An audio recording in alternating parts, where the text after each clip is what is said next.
자, 오늘부터 이제 민수기 말씀을 마치고 이제 여호수아서를 가지고 주일 말씀을 나눕니다. 우리가 출애굽기는 애굽왕 바로의 압제에서 이스라엘 백성들을 구원한 그런 내용이고요. 또 민수기는 출애굽한 백성들의 광야 40년 여정에 대한 내용을 말씀드렸고요. 이제부터 시작되는 여호수아서는 가나안 땅을 정복하는 그런 내용입니다. 출애굽이 성도들의 구원을 상징하고 광야 생활은 구원받은 성도들의 신앙 여정이라고 한다면은 이 가나안 정복 전쟁은 하나님께서 약속하신 언약의 성취에 대한 말씀이라 이렇게 말씀을 드릴 수가 있습니다. 하나님은 광야 생활을 통해서 하나님의 백성들이 무엇으로 사는지 또 어떻게 살아가야 하는가를 가르쳐 주시기를 원하였습니다. 그것은 사람이 떡으로만 사는 것이 아니라 하나님의 말씀으로 사는 것을 깨닫게 하는 것입니다. 마찬가지로 가나안 정복 전쟁을 통해서 하나님께서 약속하신 말씀을 어떻게 성취해 가시는가, 그리고 그 약속을 성취하기 위해서 하나님의 백성들은 어떻게 그 말씀에 응답해야 하는가 하는 것을 보여주고 있습니다. 우리가 이 여호수아서를 잘 통과하면은 이 땅에서 하나님께서 약속하신 말씀과 하나님께서 약속하신 축복이 어떻게 성취되며 우리가 그것을 어떻게 누릴 수 있는지를 깨닫게 될 것입니다. 이 시간 말씀을 통해서 우리에게 주시는 하나님의 음성을 함께 들을 수 있기를 바랍니다. 1절 보시겠습니다. 여호와의 종 모세가 죽은 후에 여호와께서 모세의 수종자 눈의 아들 여호수아에게 말씀하여 이르시되, 자, 여기 보면 여호와의 종 모세의 죽음으로 오늘 본문 여호수아서가 시작되고 있죠. 자, 여호수아와 이스라엘 백성들에게 이것보다 더 충격적인 일이 없었을 것입니다. 여러분, 모세가 누굽니까? 이스라엘 백성들을 바로의 손에서 구원해낸 민족의 영웅이고 지도자입니다. 더욱이 그는 하나님과 대면하여 말할 정도로 하나님의 신실한 종이라 할 수 있습니다. 애굽에서 탈출하고 40년 광야 시간을 통과할 수 있었던 것은 전적인 모세의 지도력과 중보 때문에 있었다라고 말할 수가 있습니다. 그런 모세가 가나안 정복 전쟁을 눈앞에 두고 이제 죽었습니다. 신명기 34장 7절에 보면은 모세의 죽음을 이렇게 묘사하고 있습니다. 모세가 죽을 때에 나이 120세였으나 그의 눈이 흐리지 아니하였고 기력이 쇠하지 아니하였더라. 자, 그의 눈이 흐리지 아니하였고 기력이 쇠하지 아니하였다 하는 말은 모세가 늙어서 몸이 약해져서 죽은 것이 아니라는 말입니다.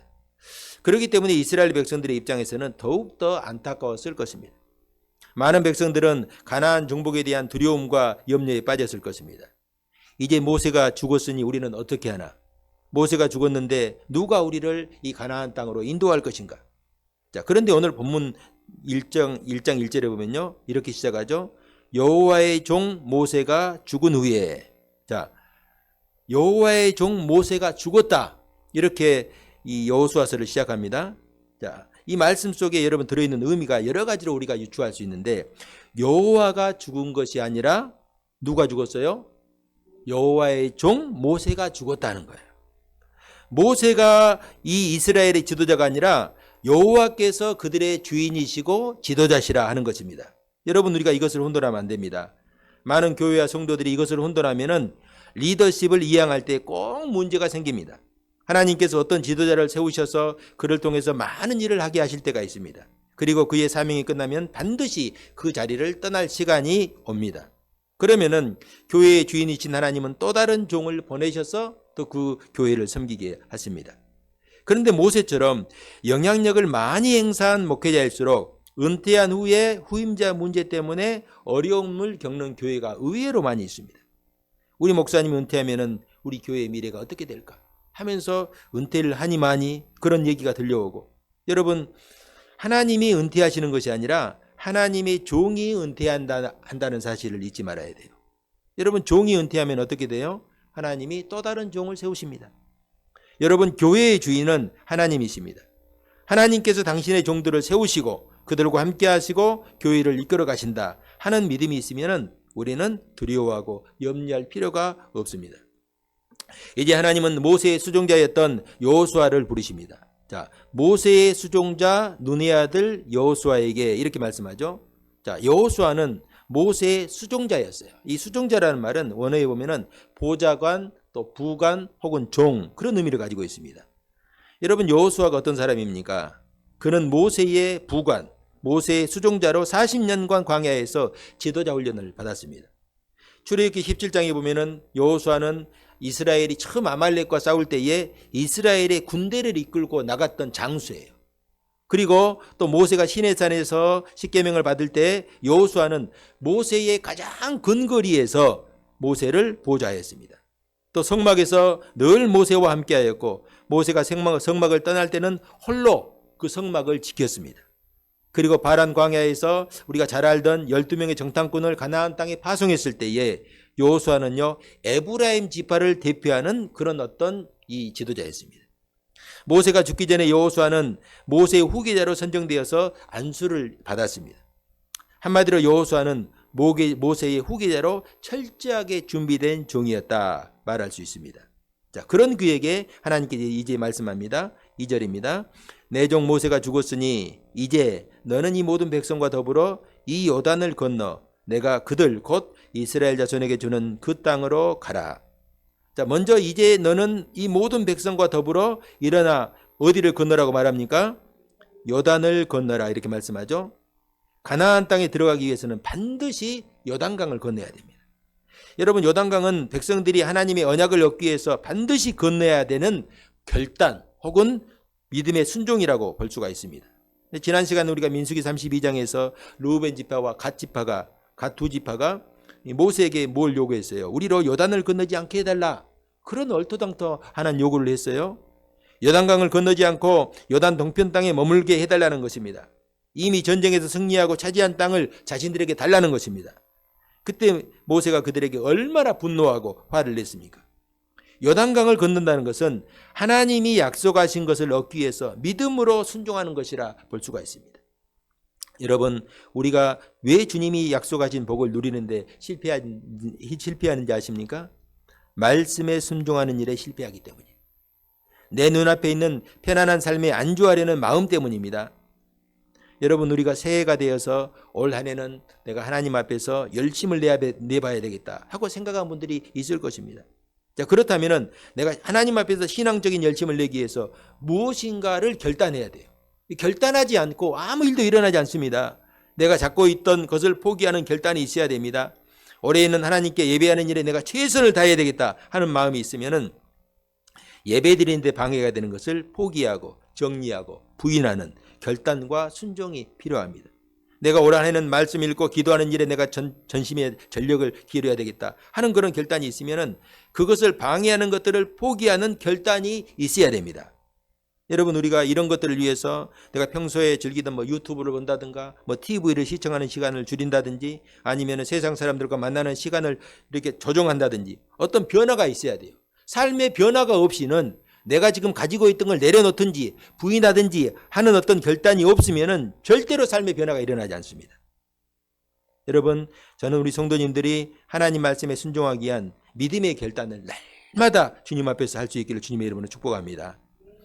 다음으로 우리가 하나님은요, 그 땅으로 가라 이렇게 말씀하죠. 하나님이 약속하신 땅, 가나안 땅으로 들어가라는 것입니다. 여러분, 우리가 전쟁 영화 같은 것을 가끔 보면요, 전쟁이 시작될 때 비행기가 막 이렇게 떠가지고 적진을 폭격하기도 하고 또 배에서 군함에서 한포 사격으로 아주 이 적진을 초토화시켜버리는 그런 어떤 모습들을 볼 수가 있죠. 전쟁이 시작되기 전에 그러는 거예요. 폭격을 하고 한포 사격을 하고 그래가지고 점령하려고 하는 그 땅을 아주 초전박살 내버리죠. 그리고 나서 이제 보병이 투입되어서 그 땅에 들어가가지고 깃발을 꽂으면은 그 땅이 아군의 영토가 되는 거예요. 아무리 한포 사격을 하고 비행기에서 폭탄을 무지막지하게 쏟아부어도 보병이 없으면 그 땅을 점령할 수가 없어요. 결국은 보병이 들어가가지고 그 땅에다 깃발을 꽂는 거예요. 그래야 그것이 우리의 영토가 되는 것이죠. 우리 영적 전쟁 역시 마찬가지입니다. 자, 3절 중반절에 보면은 너희 발바닥으로 밟는 곳은 모두 내가 너희에게 주었노니 이렇게 말씀합니다. 여기 보면은 마지막에 주었노니 주었다라는 이 동사가요, 완료 시제예요. 이미 하나님께서 그곳에 소유권을 이전했다라는 것이요. 이건 앞으로 되어질 일인데 좀 우리로서는 좀 엇보이 맞지 않죠. 미래에 되어질 일인데 이미 완료되었다. 그래서 이걸 시제로는요, 미래 완료 시제라는 거예요. 우리의 눈으로 보기에는 아직 완료되지 않았지만은 하나님의 시각으로는 이미 완료된 거예요. 이 말씀은 이제 너희가 들어가서 깃발만 꽂으면 된다. 다 내가 모든 걸 정리해놨다라는 말씀이죠. 지금 여호수아에게 그 땅에 들어가 깃발을 꽂고 그 땅을 차지하라는 것입니다. 여러분, 예수님께서 가르쳐 주신 주기도문을 보면은 아버지의 뜻이 하늘에서와 같이 땅에서도 이루어지게 하소서, 이렇게 기도하라고 가르쳐 주셨잖아요. 자, 그러면은 아버지의 뜻이 하늘에서 이루어진 것처럼 땅에서도 이루어지게 하려면 어떤 일이 있어야 될까? 어떻게 해야 될까요? 막 갑자기 하늘이 열리고 하늘에서 천군 천사가 내려가지고 하나님의 뜻을 이 땅에다 확 이루고 다시 천사들이 올라가고 뭐 그런 일이 있을까요? 그렇지 않죠. 아버지의 뜻이 하늘에서 이루어진 것처럼 이 땅에서 이루어지려고 하면은 우리가 하나님의 뜻에 순종해야 하는 거예요. 하나님의 뜻이면은 하나님께서 반드시 이루시거든요. 그러면 누구를 통해 이루시느냐? 우리 믿는 자들을 통해서. 우리를 통해서 하나님께서 이루시기를 원하는다. 그래서 하나님은 우리가 하나님의 말씀을 듣고 그 말씀에 순종하기를 원하십니다. 아버지의 뜻은 내가 순종한 만큼 이루어지는 거예요. 가나안 땅도 그렇습니다. 이스라엘 백성들이 직접 들어가서 믿음으로 그 땅을 차지하면 되는 거예요. 그 땅에 가나안 민족들이 살고 있지만은 이미 하나님은 소유권을 이스라엘로 이전시켜 버렸어요. 그래서 하나님께서 너희가 발바닥으로 밟는 곳을 내가 주시겠다 하는 말씀이 아니라 내가 주었다, 이미 주었다라는 말씀을 하십니다. 자, 3절 4절 한번 우리 합독합시다. 3절 4 시작. 내가 모세에게 말한 바와 같이 너희 발바닥으로 밟는 곳은 모두 내가 너희에게 주었노니 곧 광야와 이 레바논에서부터 큰 강 곧 유브라데 강까지 해쪽 속의 온 땅과 또 해지는 쪽 대해까지 너희의 영토가 되리라. 아멘. 자, 여기 보면요, 하나님이 약속하신 땅은 광야와 레바논에서부터 큰 강 유브라데, 굉장히 긴 유브라데가 높게 있거든요. 거기까지 하나님께서 약 주셨어요. 하지만 이스라엘 역사상 이 모든 지역을 장악했던 적은 단 한 번도 없어요.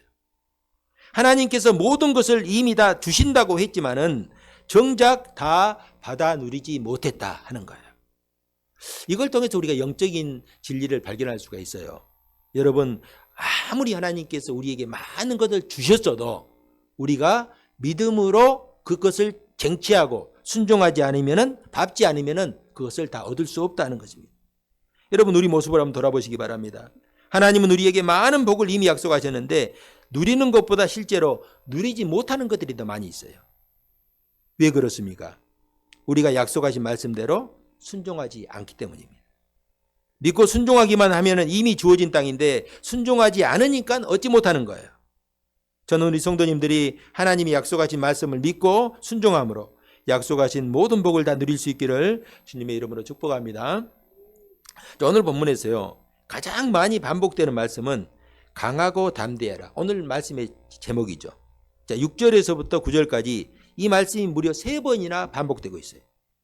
모세와 달리 여호수아는 이미 40년 동안 모세를 보좌하면서 광야를 지났고 하나님께서 함께 하심을 다 경험했습니다. 심지어 그는 가데스바네아에서 가나안 땅을 정탐하고 돌아왔을 때 갈렙과 함께 얼마나 뜨거운 믿음을 보여주었습니까? 10명의 정탐꾼들이 가나안 땅에 대해서 부정적인 보고를 할 때 여호수아와 갈렙은 하나님께서 우리와 함께 하시니 그들은 우리의 밥이라 라고 선언할 정도로 뜨거운 믿음을 가지고 있었습니다. 자, 그런 믿음으로 40년 동안 변함없이 모세를 보좌하였고 하나님의 성막을 지켰습니다. 그러나 그 역시 연약한 인간일 뿐입니다. 지금까지 여호수아는요, 모세의 종으로 섬겼죠.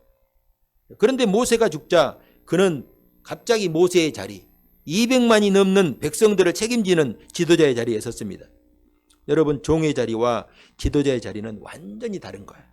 교회에서 우리가 담임 목사의 자리와 부목사의 자리는 비슷한 것 같아요. 똑같은 목사 같지만 완전히 달라요. 전혀 다른 자리입니다. 모세의 종으로 있을 때 여호수아는 모세가 시키는 일만 하면 됩니다. 모든 고난도 모세에게 있었고 책임도 모세에게 있었어요. 한번 생각해 보세요, 여러분. 광야에서 백성들이 물이 없다, 양식이 없다, 길이 힘들다고 모세를 대적했을 때 단 한 번도 백성들이 여호수아에게 책임을 물은 적이 없어요. 여호수아 이름이 나온 적이 없어요. 왜? 그는 고난도 없지만 책임도 없기 때문에 그렇습니다. 그런데 이제는 그 모든 책임을 여호수아가 홀로 짊어져야 돼요. 왜 그렇습니까? 모세가 없으니까. 자기가 이제 지도자의 자리에 섰으니까 그렇습니다. 더욱이 이제 여호수아는요, 가나안의 7족속, 가나안 땅 7족속이 살고 있거든요. 그리고 7족속이 있는데 7개 나라만 있는 게 아니라 7족속이 있고 그 7족속이 분화되어서 31명의 왕이 있어요. 그 31명의 왕이 있다는 무슨 말이에요? 나라가 31개가 있다는 거예요. 여호수아에게 힘적인 부담과 두려움이 몰려오는 것은 당연한 일이죠. 아무리 믿음이 좋은 여호수아라고 해도 밀려오는 두려움과 염려를 피할 수가 없었습니다. 그러나 하나님은 이런 여호수아의 마음을 누구보다도 잘 알고 있습니다. 자, 5절 한번 봅시다. 평생에 너를 능히 대적할 자가 없으리니 내가 모세와 함께 있었던 것 같이 너와 함께 있을 것임이니라. 내가 너를 떠나지 아니하며 버리지 아니하리니. 여기 보면요, 하나님은 여호수아에게 내가 모세와 함께 있었던 것 같이 너와 함께 있을 것이라 이렇게 말씀해요. 지금 여호수아를 짓누르는 가장 큰 두려움이 뭐겠어요?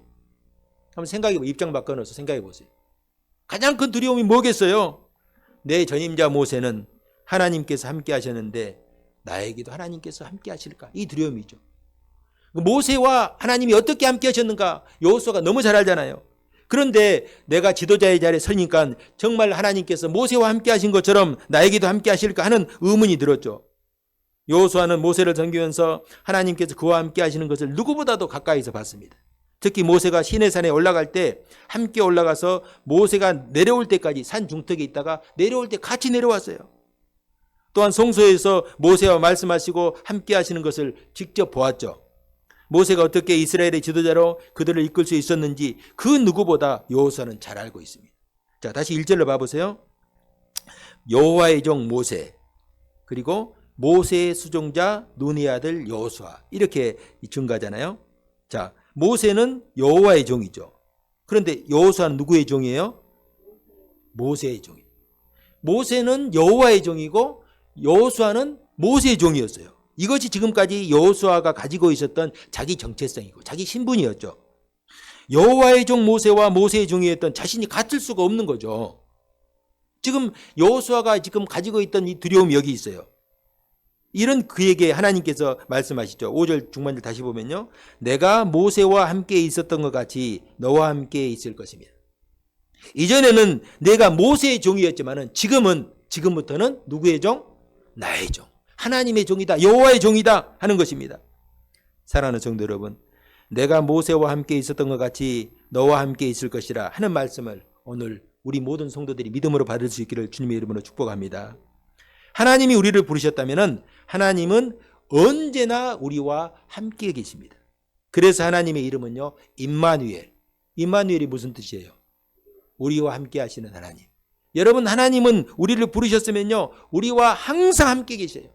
우리가 하나님을 잊어버렸을지라도 하나님은 우리를 잊지 않고 함께 계십니다.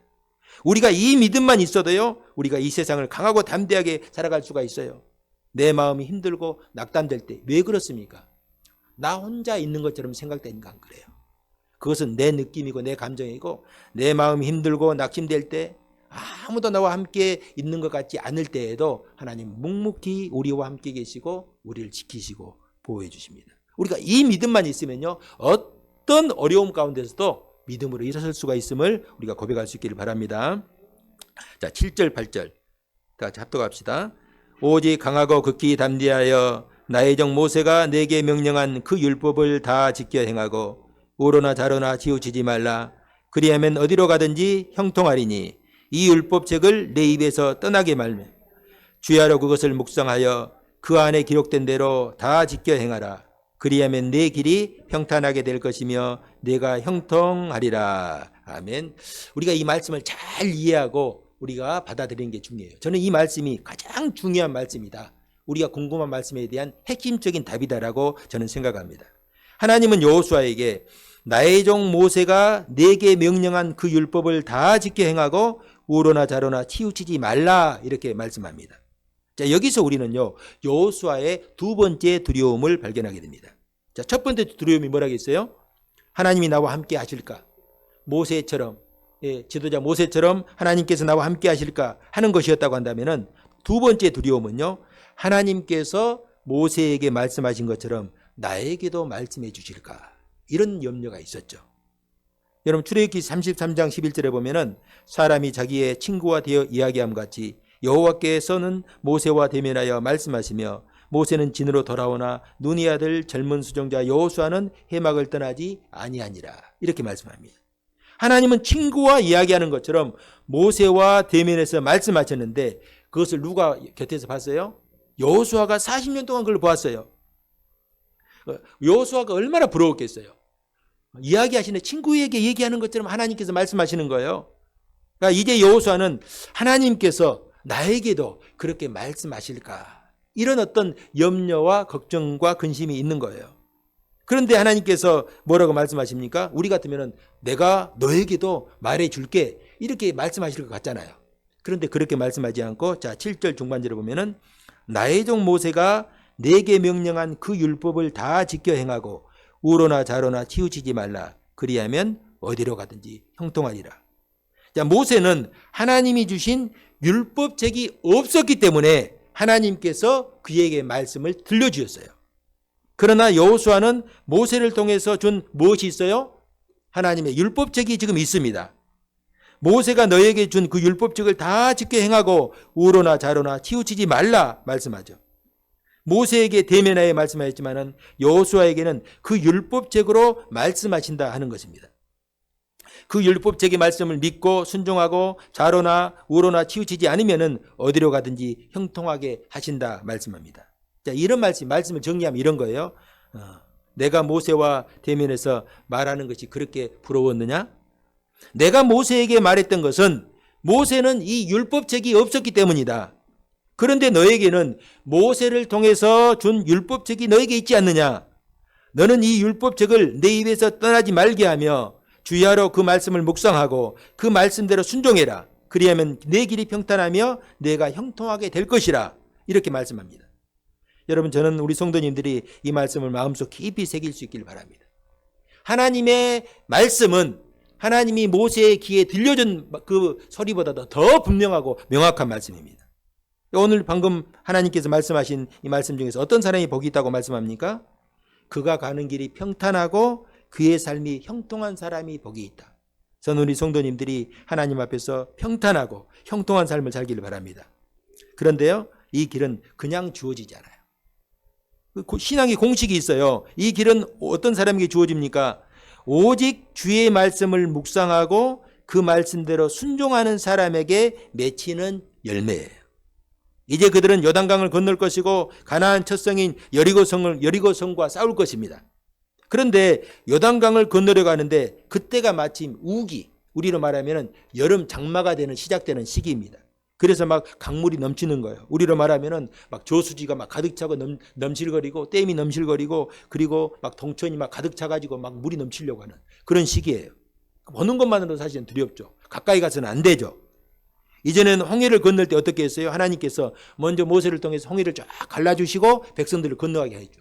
그런데 이제는 광야 40년을 지나고 신앙이 어떤 연륜이 쌓이니까 이제는 너희들이 믿음으로 들어가라 하면서 법궤를 맨 제사장들이 먼저 그 요단강에 발로 디더라 라고 말씀을 하십니다. 그런데 사람들이 아니 하나님, 그러다가 혹시라도 실수로 법궤를 맸는데 급류에 빠지거나 휩쓸리게 되면 어떻게 됩니까? 하고 옆에서 다른 사람들이 이렇게 말할 수가 있어요. 누가 옆에서 그런 말을 해도 하나님께서 너에게 말씀을 하셨으면은 좌로나 우로나 치우치지 말고 순종하라는 것입니다. 옆에서 하는 소리에 귀 기울이지 말라는 것입니다. 또 여리고성을 점령할 때도 여리고성을 돌라고 했잖아요. 여리고성을 돌라, 아무 말 하지 말고 여리고성을 믿음으로 돌라고 말씀을 하십니다. 다른 사람들이 옆에서 이렇게 말할 수 있어요. 야, 이렇게 견고하고 큰 성을 이렇게 우리가 돈다고 이 성이 무너지겠느냐 하고 딴지를 거는 사람이 있어도 어떻게 해야 돼요? 하나님께서 말씀하셨으면 순종하고 돌면 되는 거예요. 도라는 거예요. 그럼 어떻게 된다고 말씀합니까? 내 길이 평탄하게 되고 내가 형통하리라. 여러분, 이것이 우리 성도들이 붙들어야 되는 말씀인 줄로 믿을 수 있길 바랍니다. 말씀은 아주 단순해요. 신앙생활을 잘하는 사람은 단순해요. 단순해야 돼요. 신앙생활은요, 성격적으로 좀 조금 이렇게 좀 세상 말로 꼬장꼬장하면요, 이 신앙생활 하기 힘들어요. 하나님 말씀은요, 우리 이성으로 이해되는 말씀이 이해되지 않는 말씀보다 훨씬 더 적어요. 그래 하나님 말씀은 이해하려고 하면요 사실 이해되지 않는 말씀이 많아요. 그렇기 때문에 믿음으로 순종하는 거예요. 믿음이 있어야만 순종하는 거예요. 그 믿음은 뭐예요? 하나님께서 반드시 살아계신 하나님이시다. 하나님은 자기에게 구하는 자들에게 상 주시는 하나님이시다. 하나님은 우리 하늘 아버지이시다 라는 것을 믿는 것이죠. 성도 여러분, 우리가 형통한 삶을 살기를 원하십니까? 하나님 말씀을 붙들고 그것을 지키고 자로 나우러나 치우치지 않기를 바랍니다. 세상 사람들이 뭐라고 하든지 오직 하나님의 말씀만을 양식으로 삼고 그 말씀에 순종할 수 있기를 주님의 이름으로 축복합니다. 자, 마지막으로 9절 한번 봅시다. 9절 합독합시다. 시작. 내가 내게 명령한 것이 아니냐. 강하고 담대하라. 두려워하지 말며 놀라지 말라. 내가 어디로 가든지 네 하나님 여호와가 너와 함께 하느니라 하시니라. 아멘. 자, 다시 한번 강하고 담대하라. 두려워하지 말고 놀라지 말라 말씀합니다. 그러니까 이어서 내가 어디로 가든지 네 하나님 여호와가 너와 함께 하느니라. 아멘. 하나님은 우리에게 기분 좋을 때 호탕하게 한번 탁 쏘시고 그 다음에 우리를 모른 척 하시는 그런 분이 아닙니다. 하나님의 부르심에는 후회함도 없으시고 실수도 없습니다. 한번 부르셨으면 언제나 어디서나 세상 끝날까지 함께 하십니다. 여호수아는 이제부터 시작되는 가나안 정복 전쟁을 끝까지 내가 완수할 수 있을까 하는 염려가 들었던 것 같습니다. 당연히 그런 염려가 들겠죠. 여러분 전쟁에서 한두 번 이기는 것은 가능할 수 있지만은 가나안의 7족속 31명의 왕과 싸워서 그들을 다 진멸하고 정복하는 것은 또 다른 문제죠. 여기에서 한 번이라도 지고 무너지면은 모든 것이 끝날 수도 있습니다. 여호수아의 염려와 두려움이 바로 여기 있어요. 내가 이 많은 적들, 많은 나라와 왕들을 완전히 진멸할 수 있을까? 이런 여호수아에게 하나님은 분명하게 말씀하시죠. 내가 어디로 가든지 내가 끝까지 너와 함께 할 것이다. 내가 너를 불렀으니까 너를 책임질 것이다. 내 염려 다 내가 안다. 내가 끝까지 너를 놓지 않겠다. 내가 너와 함께 할 것이다. 염려하지 말아라. 그리고 말씀하신 대로 이 여호수아서를 우리 끝에 보면요. 여호수아가 하나님과 함께하며 맡긴 사명을 잘 감당해서 가나안 땅을 정복하는 것을 볼 수가 있습니다. 여러분 오늘 우리에게 필요한 것이 바로 이 믿음입니다. 저는 우리 성도님들이 세상 끝날까지 함께 하시겠다고 약속하신 주님의 말씀을 믿고 의지할 수 있기를 바랍니다. 부활하신 예수님은요. 제자들 찾아와 그들 위로했어요. 제자들이 불안에 떨고 있어요. 앞으로 우리가 어떻게 할 것인가. 염려하고 걱정하는 제자들에게 찾아와가지고 그리고 그들을 위로하시고 말씀하시고 승천하기 전에 뭐라고 했어요? 볼지어다 내가 세상 끝날까지 너희와 항상 함께 있으리라. 그리고 함께 있으면 좋은데 하늘로 승천해버렸어요. 제자들의 입장에서는 불안할 수 있죠. 그런데 예수님께서 말씀하신 대로 어떻게 했어요? 오순절날 성령으로 그들에게 임재하셨죠. 성령 역시 삼위 하나님입니다. 성령으로 그들에게 임재하셔서 2000년이 지난 오늘까지도 우리와 함께 계시고 지금도 교회를 세우시고 성도들을 부르시고 함께 하시고 축복하십니다. 저는 우리 성도님들이 오직 믿음으로 나와 끝날까지 함께 하시는 주님을 신뢰할 수 있기를 바랍니다. 사랑하는 성도 여러분, 여호수아와 백성들 앞에 약속의 땅 가나안이 있는 것처럼 우리 앞에도 하나님의 놀라운 약속의 말씀들이 수없이 펼쳐져 있습니다. 이미 이 땅은 하나님께서 우리에게 주신 땅이에요. 우리가 누릴 수 있는 것들이 얼마나 많은지 모릅니다. 우리는 이 말씀을 믿고 믿음으로 순종하여 하나님께서 약속하신 하늘의 복들을 다 누릴 수 있기를 바랍니다. 여호수아와 함께 하신 하나님께서 우리와 함께 하십니다. 하나님의 말씀으로 우리를 인도하시고 세상 끝날까지 우리와 함께 하심을 믿고 신뢰하며 살아갈 수 있기를 바랍니다. 우리가 이 한 주간도 강하고 담대하게 하나님께서 약속하신 이 말씀을 붙들고 믿음으로 승리하며 살아갈 수 있기를 주님의 이름으로 축복합니다.